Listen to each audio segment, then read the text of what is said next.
आज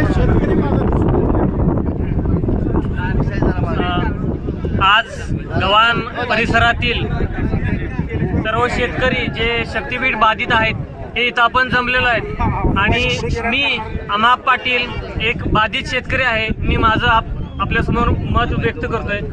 आज गव्हाण या गव्हाण गावातील माझं क्षेत्र आहे जिथून शक्तीपीठ जाणार आहे मला शासनानं कळवलंय। पण मी शासनाला आणि इथं जमलेले जे काही अधिकारी वर्ग आहे यांना नम्र विनंती करतो की आमची जी काही पिढी आहे पूर्वीपार आम्ही शेती करत आलेला आहे आणि या शेतीच्या उदरनिर्वाहावरतीच आम्हाला त्या ठिकाणी आमच्या आई वडिलांनी आम्हाला मोठं केलेलं आहे। आज दुर्दैवाची परिस्थिती सांगतो, शेती अधिक उत्तमरित्या करावी याच्यासाठी मला माझ्या वडिलांनी आणि माझ्या चुलत्यांनी MSc ॲग्री करायला लावलं जेणेकरून मी अधिक चांगल्या पद्धतीने शेती करेल। पण आज शासनाचं धोरण बघितलं, शेतकऱ्याच्या मुलाची हातची जमीन काढून घेऊन ह्या शेती करणाऱ्या जी काही युवा वर्ग आहे या युवा वर्गाला तुम्ही भूमिहीन करण्याचं जे धोरण औरंगजेबी धोरणाने या ठिकाणी बक्कळ फौजफाटा पोलीस सुद्धा शेतकऱ्यांपेक्षाही बक्कळ पोलीस या ठिकाणी बोलवलेले आहेत।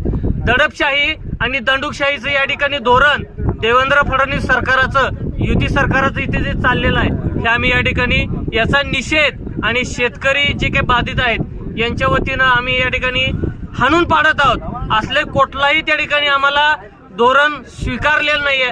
आमचं नेतृत्व हे आम्ही स्वतः करणार आहे, कारण की आज आम्हाला कुठल्याही नेत्याची कुठल्याही त्या ठिकाणी पुढारीची गरज नाही, कारण कोणीही याला विरोध करत नाही।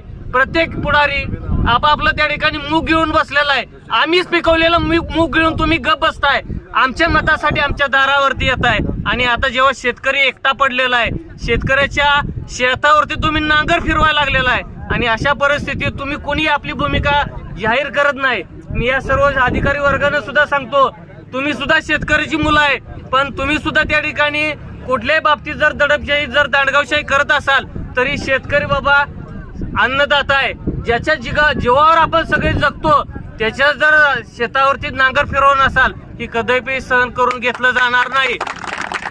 शक्तीपीठाला आम्ही कडाडून विरोध करताय।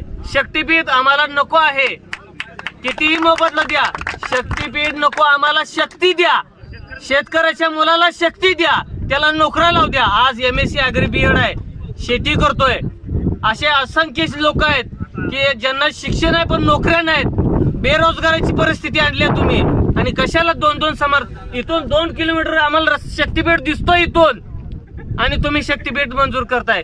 माझं मत आहे आमचं सर्वांची शेती वाचवा, करणारे हात वाचवा, शेतकऱ्याच्या मुलाबाळा